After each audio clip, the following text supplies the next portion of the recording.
In the age when rulers rose through cruelty and blood, the world gave birth to two men unlike any other.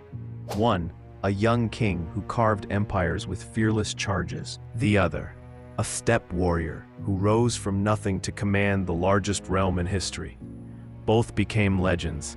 But who can truly be called the greatest conqueror of all time? The GOAT. This is the story of Alexander the Great and Genghis Khan, the Great Khan. Alexander was born in 356 BCE in Pella, the capital of the ancient kingdom of Macedonia. His father, King Philip II, was a ruthless warrior and master strategist who had already made Macedonia a rising power. His mother, Olympias, was fierce and deeply religious, telling Alexander from a young age that he was destined for greatness, even claiming he was descended from Zeus himself. As a boy, Alexander was tutored by the philosopher Aristotle, who filled his mind with Greek philosophy, science, and the dream of a united world under Greek culture. At just 12 years old, Alexander famously tamed a wild horse no one else could ride, Bucephalus, proving he was not an ordinary prince. At 20 years old, Alexander became king after his father's assassination. Many thought he was too young to rule, but instead of faltering, he unleashed his destiny. He crushed revolts in Greece with brutal speed, then turned his gaze eastward to the Persian Empire, the largest empire in the world at the time. With an army of only 40,000 men, Alexander marched into Asia against an empire that ruled millions. For 12 years, Alexander carried his men across 3 continents in a storm of conquest. The Battle of Granicus, 33-4 BCE. He was only 22 when he met the Persians at the Granicus River. The enemy had the high ground and the rushing waters of the river as their shield.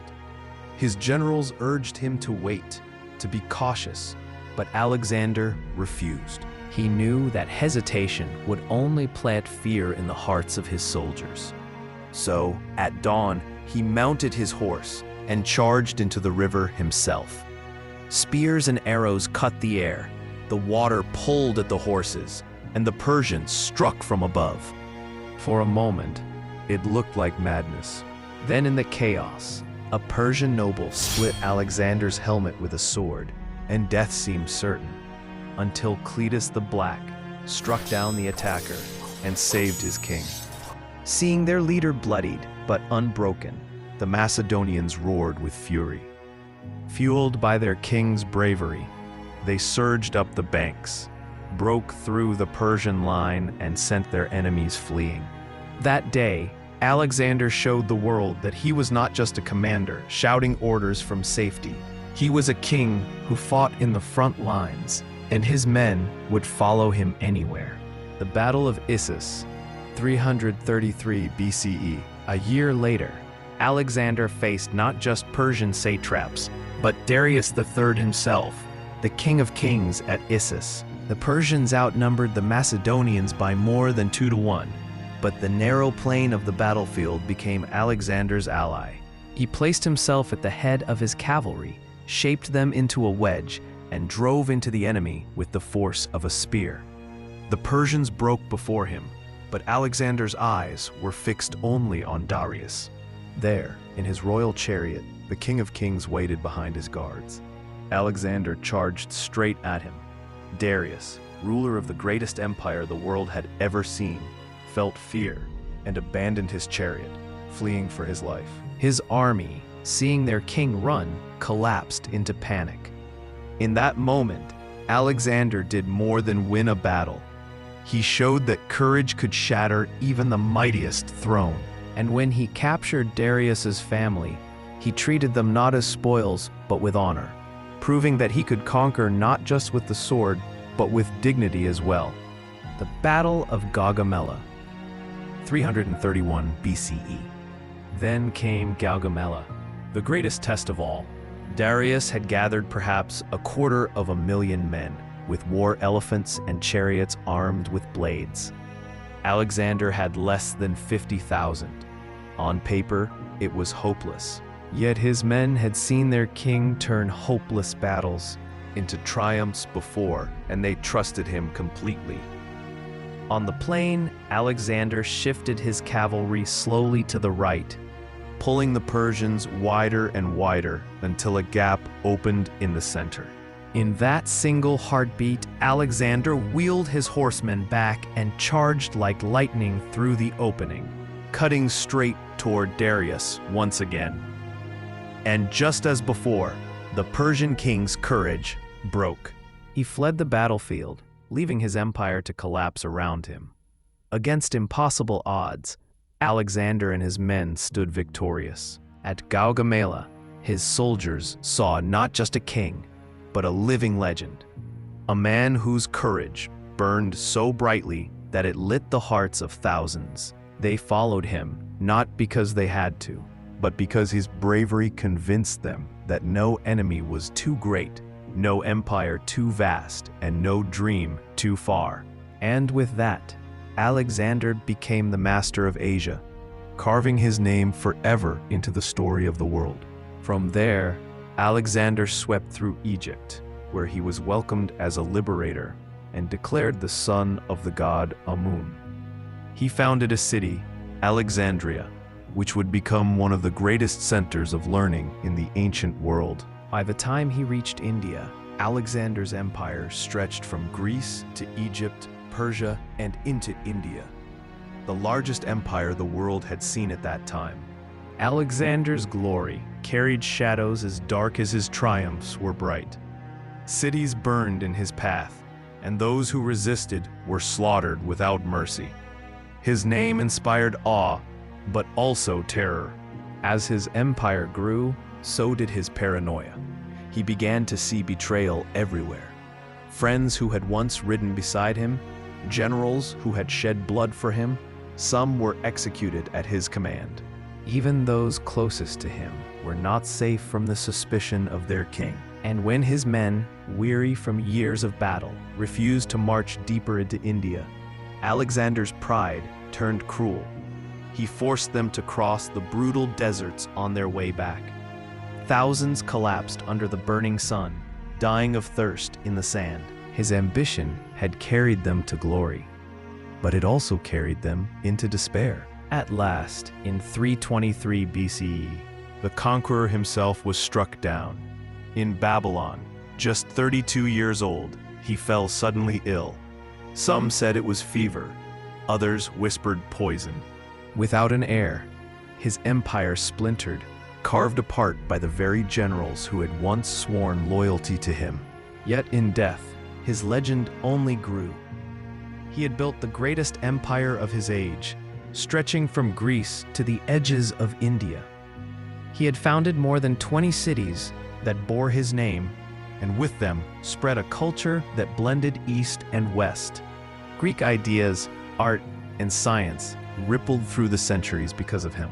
But the memory of Alexander is not only one of brilliance, it is also one of blood. His empire was carved from ruin, his victories watered with the lives of countless souls. He was both a visionary who reshaped the world and a conqueror whose shadow left scars that never fully healed. And yet, far away from Greece, another conqueror would rise centuries later, a man born not in a palace, but on the unforgiving steppes of Mongolia. This is the story of Genghis Khan. In the year 1162, on the cold and unforgiving steppes of Mongolia, a boy named Temüjin was born. His father, a minor tribal chief, died when Temüjin was only a child, poisoned by enemies. With their leader gone, the clan abandoned Temüjin's family. They were left to starve, alone on the open plains. This hardship shaped Temüjin. He grew up learning to hunt for survival, fight off enemies, and endure betrayal. At one point, he was even captured and enslaved before escaping. From these struggles, he developed a sharp mind and an iron will. Never again would he be powerless. As he grew, Temüjin began to gather allies. Unlike other chiefs who relied on noble birth, he valued loyalty and talent over bloodline. If a man was brave and skilled, Temüjin welcomed him, no matter his origin. This made warriors follow him not out of duty, but out of respect and opportunity. By 1206, after years of battles, victories, and alliances, Temüjin had done the impossible. He united the fierce and divided Mongol tribes. At a great council called a Kurultai, he was given a new title, Genghis Khan, meaning universal ruler. From that moment, his dream expanded beyond the steppe. What made Genghis Khan almost unbeatable was not just courage, but his military genius. His soldiers each carried several horses, allowing them to ride for days without rest, covering more ground than any enemy army. They were masters of the composite bow, able to shoot with deadly accuracy while galloping at full speed. His army was organized into clear units, tens, hundreds, thousands, so that every soldier knew his place. Discipline was strict. Betrayal or cowardice meant death, but loyalty was rewarded with wealth and promotion. He used psychological warfare. Cities that resisted were destroyed and massacred, while those that surrendered were spared. Word spread quickly: resist and face death, surrender and live. He also learned from others. From the Chinese, he took siege engineers. From the Persians, he took administrators and gunners. His army adapted wherever it went. With these methods, Genghis Khan built the most feared fighting force the world had ever seen. The Battle of the Kalka River, 1223. The Mongols' first clash with Europe came on the banks of the Kalka River. Two of Genghis Khan's most brilliant generals, Subutai and Jebi, led a small force against a coalition of Rus princes and their Cuman allies. At first, the Rus thought victory was certain. The Mongols pretended to panic and fled across the steppe. The Rus princes, eager for glory, chased them recklessly for days, but it was all a trap. When the Rus army stretched thin and weary, the Mongols suddenly wheeled back. Arrows darkened the sky, cavalry struck from the flanks, and chaos ripped through the Rus lines. What had seemed like triumph turned to slaughter. Thousands were crushed, and the princes realized too late. A Mongol retreat was rarely defeat. It was bait.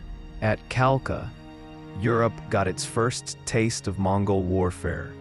Swift, clever, and merciless. The Conquest of Khwarazm, 1219 to 1221.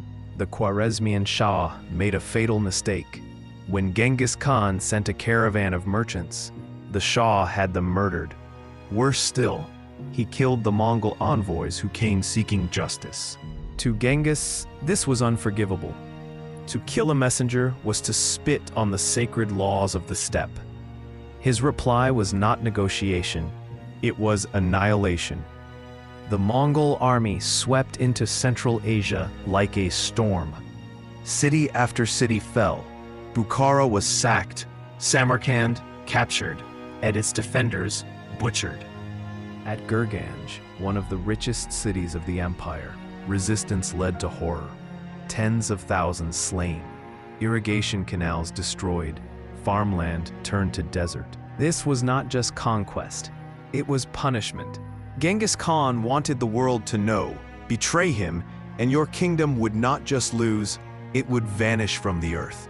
Khwarazm learned the price of arrogance, and the world learned to fear the name of Genghis Khan. The Battle of Zhongdu, 1215. Years earlier, Genghis had turned east toward China. The Jin dynasty ruled the north, their mighty capital at Zhongdu, the city that would one day become Beijing. For years, the Mongols battered their lands, cutting off food and supplies. Genghis even recruited captured Chinese engineers, building catapults and siege towers to break the great city's walls. Hunger gripped Zhongdu. Fear spread through its streets. Finally, in 1215, the Mongols stormed the city. Fires roared, treasures were plundered, and tens of thousands were slain. The once proud capital was left in ashes. Its fall shattered Jin power in the north and opened the road to China's endless wealth and knowledge, fuel that would drive future Mongol conquests. At Zhongdu, the world saw that no wall was too high, no empire too mighty for the will of Genghis Khan. Through battles like these, Genghis Khan built an empire larger than that of Rome or Alexander. His warriors rode from the Pacific Ocean to the Caspian Sea, reshaping Asia and Europe. What made him unstoppable was not only his army's skill, but also the fear he inspired.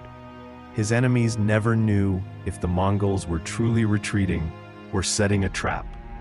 Cities surrendered without a fight, terrified of massacre, and through speed, discipline, and ruthless punishment, he carved out the largest continuous land empire in history. From a starving boy abandoned on the steppe, Temüjin rose to become Genghis Khan, the Great Khan, whose name still echoes with power, terror, and awe across the world. By the 1220s, Genghis Khan had become the terror and the master of half the known world. Yet even the man who seemed unstoppable could not conquer time. In 1227, while leading a campaign against the Western Xia dynasty in China, Genghis was thrown from his horse. Some say he was already weakened from old age. Others whisper he was injured in battle. The Great Khan, who had ridden across mountains and deserts, was broken by the very animal that carried him to glory. His death was kept a secret from his army.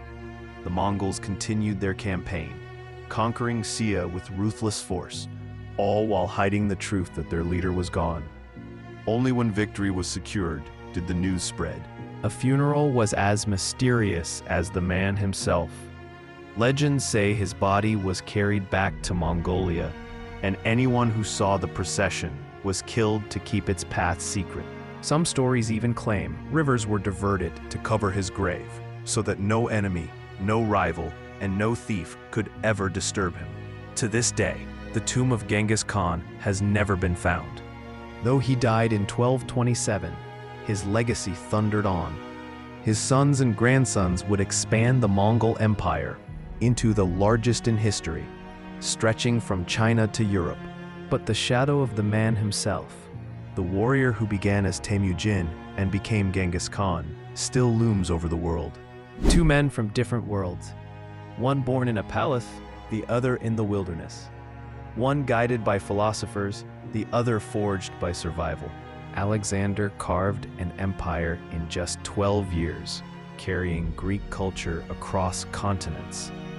Genghis built the largest continuous land empire in history, reshaping Asia and Europe with speed, discipline, and terror. Both were visionaries, both were ruthless. Both left behind legacies of brilliance and rivers of blood. But the question remains, who was truly the greatest conqueror? Was it Alexander, the young king who charged at the heart of empires and spread culture that still shapes the world? Or was it Genghis Khan, the steppe warrior, who rose from nothing to command the greatest empire the earth has ever seen? Who do you think is the greatest conqueror of all time?